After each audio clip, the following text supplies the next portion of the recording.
할렐루야. 5월 29일 수요일 묵상 말씀을 시작하겠습니다.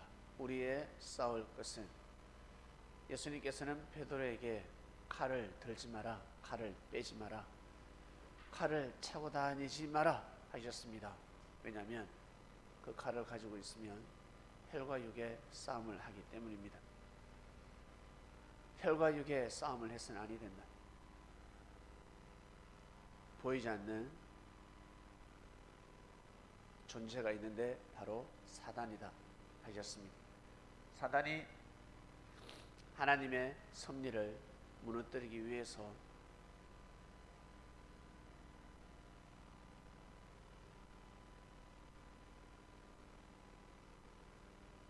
해방하고 있으니까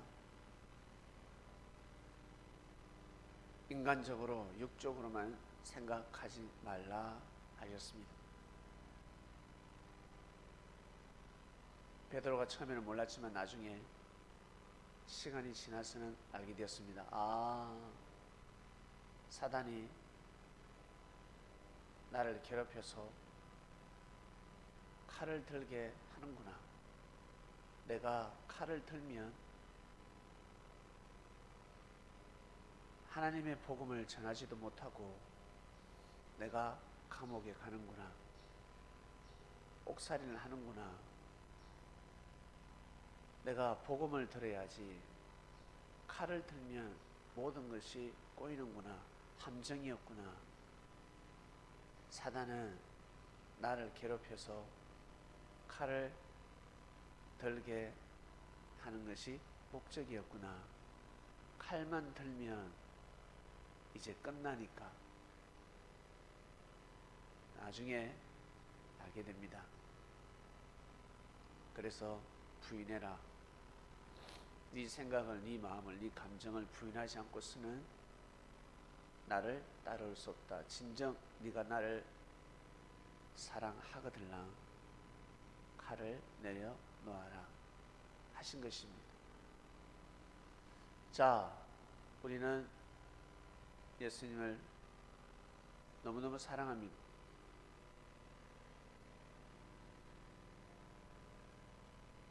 예수님의 제자가 되었습니다. 우리는 21세기에 살아갑니다. 여러분, 어떤 싸움을 하십니까? 어떤 싸움? 하나님의 뜻을 이루는 싸움을 하십니까? 아니면 하나님의 뜻을 이루지 못하는 싸움을 하십니까?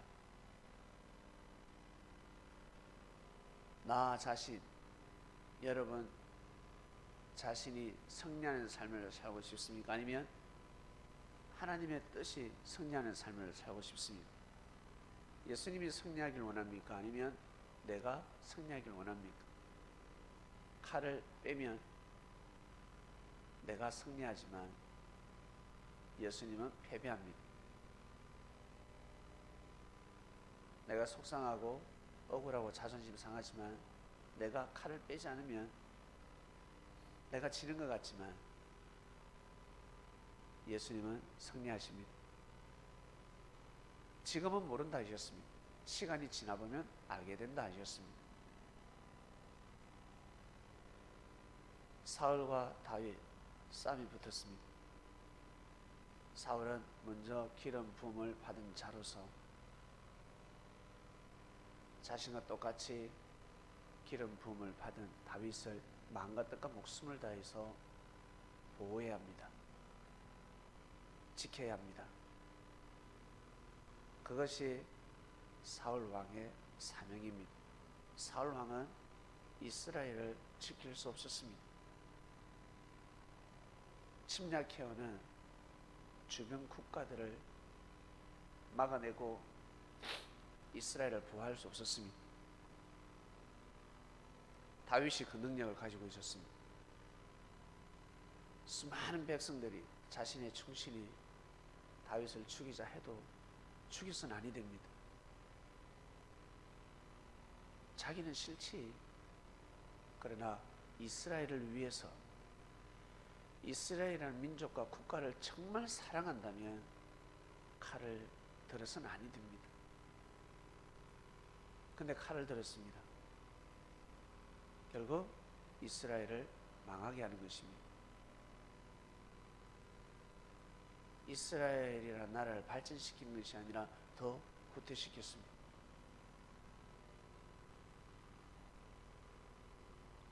사울왕뿐만 아니라 지금 지구촌의 모든 왕들도 마찬가지입니다. 하나님이 축복하는 나라가 있습니다. 이 흐름을 보면 압니다. 의학은 저 나라구나. 교육은 저 나라구나.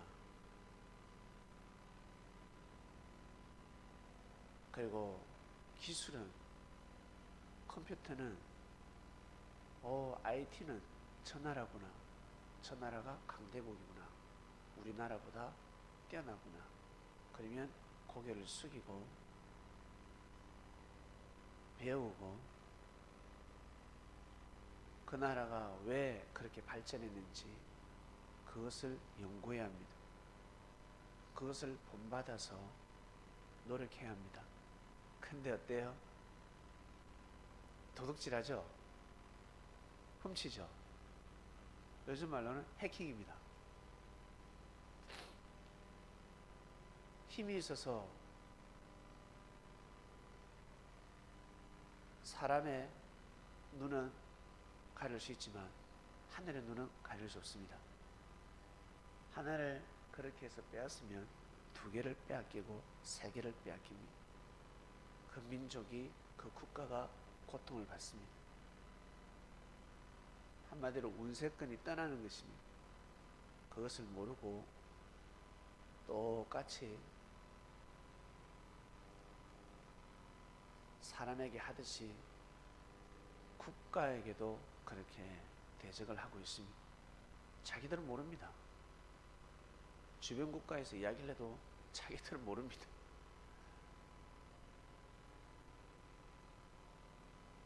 기름 부음 받은 자를 뻔히 알면서, 선지자라는 것을 알면서 다윗이 왕이 되겠구나. 사울 왕이 그것을 알았겠습니까? 몰랐겠습니까? 사무엘 선지자가 분명히 이야기했습니다. 손대지 말라. 손대지 말라 그러면 그 말을 들어야 합니다. 들어야 합니다.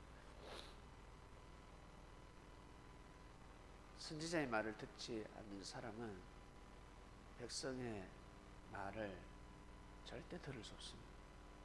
들을 것 같죠? 우리나라 정치인들 대통령을 막 욕합니다. 그러나 백성과 국민, 민생이 중요하다면서 대통령을 막 욕합니다. 억수로 듣기 좋은 소리 같고 우리를 위하는 것 같죠? 왕을 욕하는 자가 나중에 주권자가 되면 백성들은 다 죽는 겁니다. 그게 그 꾀에 다 넘어가는 것입니다. 고개 숙이죠?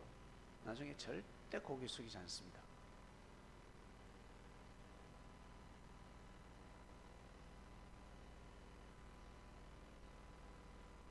직장에서 상사를 계속 욕하는 자가 있습니다. CEO를 계속 욕합니다. 욕만 하면 일하지 않고. 그러나 직원들한테는 엄청 잘해주는 것 같습니다. 근데 그 사람이 나중에 그 자리에 가면 직원들은 다 죽습니다. 다 죽는 겁니다.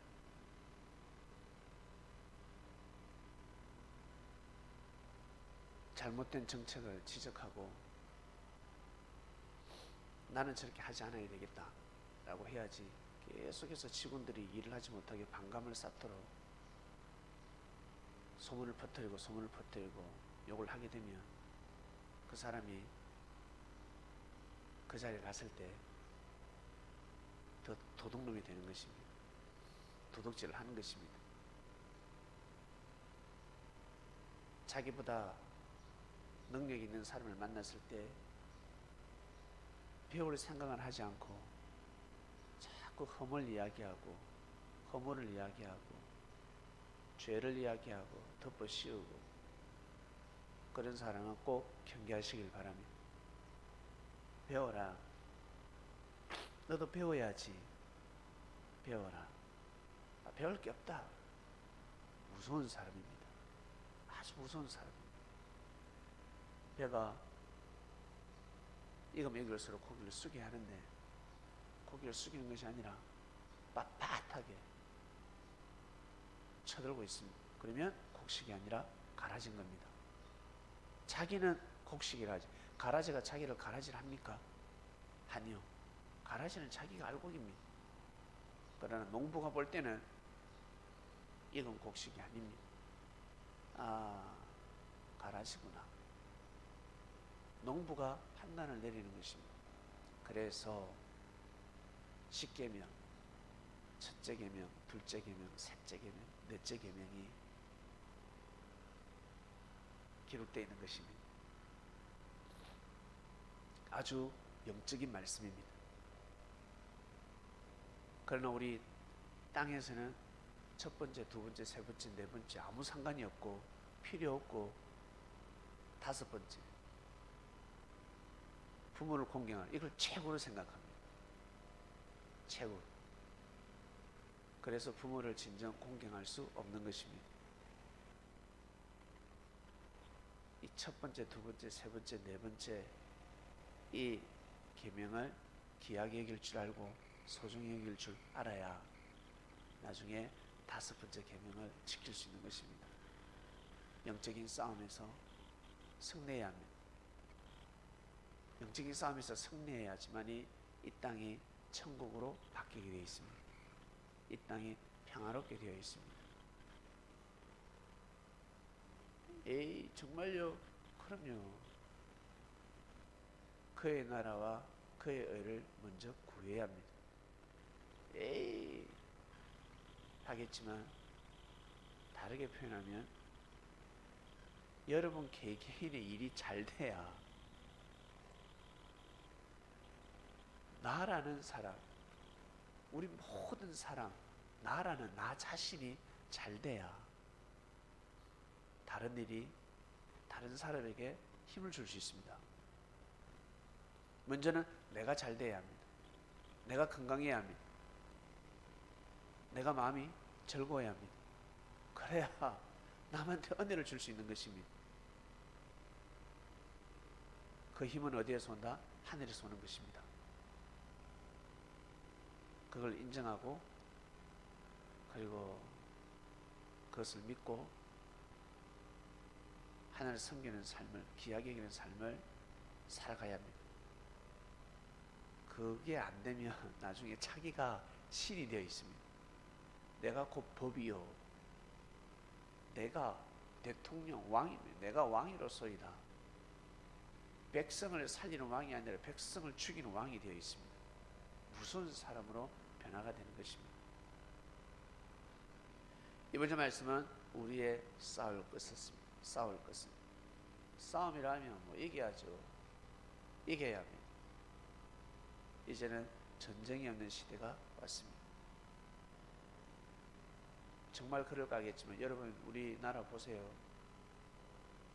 지나가다가 욕만 해도 법에 저촉이 됩니다. 화난다고 뺨 때리면 벌금 물어요. 예전에는 그러지 않았습니다. 야, 그 정도는 괜찮지. 누가? 경찰이 그 이야기를 합니다. 멱살 잡아가지고 아저씨 그냥 가지. 아유 뺨 맞아가지고 이거 부었잖아요. 그거 가지고 왜 그랬어요? 몇 년 전만 해도 그랬습니다. 그러나 지금은 어때요? 당신 어떡하려고 뺨을 때렸어? 어이구. 아니 개가 이 개새끼가 자꾸 짖잖아요. 그렇다고 해서 차면 됩니까? 이 개를 차면 어떡해요? 개를 찼어요. 옛날에는요 개 아무리 차도 죄가 되지 않았지만 지금은 개 뺨때기만 때려도 경찰에 잡혀갑니다. 고로 전쟁을 할 수 없는, 함부로 전쟁할 수 없는 시대가 도래했습니다. 하나님이 지구촌을 잡고 계십니다. 전쟁을 일으키고자 몸부림을 친다. 그건 그 나라가 죽는 겁니다. 저주받고 죽습니다. 하나님 아버지 감사합니다. 참으로 귀한 시대를 맞이했고 우리는 참으로 중요한 싸움을 해야 하는 시대를 맞이했습니다. 하나님의 뜻이 이루어지고 우리가 이 땅에 모래알 같은 존재고 저 하늘의 수많은 별들 중에 반짝반짝 빛나는 별 같은 존재지만 하나님, 우리가 하나님 앞에 기쁨이 되고 하나님의 뜻을 이루는 삶을 살아가게 되었습니다. 부족하고 미약하지만 창대한 말씀과 능력을 저희들한테 불어넣어 주시면서 더욱 자신감을 가지고 더욱더 힘있는 삶을 살 수 있도록 우리의 인생을 축복하고 계십니다. 정말 감사함을 드리고 또 감사함을 드리고 꼭 승리해야 된다는 말씀, 꼭 싸워서 이겨야 된다는 말씀이 무엇인지 깊이 알게 되었습니다. 육적인 마음 그리고 잘못된 생각으로 삶을 살지 않게 하시고 이길 수 없는 싸움을 하지 않게 하시고 패배의 삶을 살지 않게 하셔서 정말로 감사함을 드립니다. 육신은 미약하지만 우리의 마음과 우리의 믿음은 더욱더 강인하고 반석 같은 존재가 되었습니다. 오늘도 귀한 삶을 살게 하시고 승리하는 삶을 살게 하시며 반석들이 모여서 하늘 앞에 예배를 드리고 있습니다. 하나님께서 어떠한 집을, 어떠한 성전을 건축하시려는지 참으로 궁금합니다. 오늘도 귀한 삶을 살게 하시고 예배드리는 삶을 패하지 않는 그리스도인들 되게 하여 주시옵소서. 감사함을 드리며 사랑하는 예수님의 이름으로 기도드립니다. 아멘.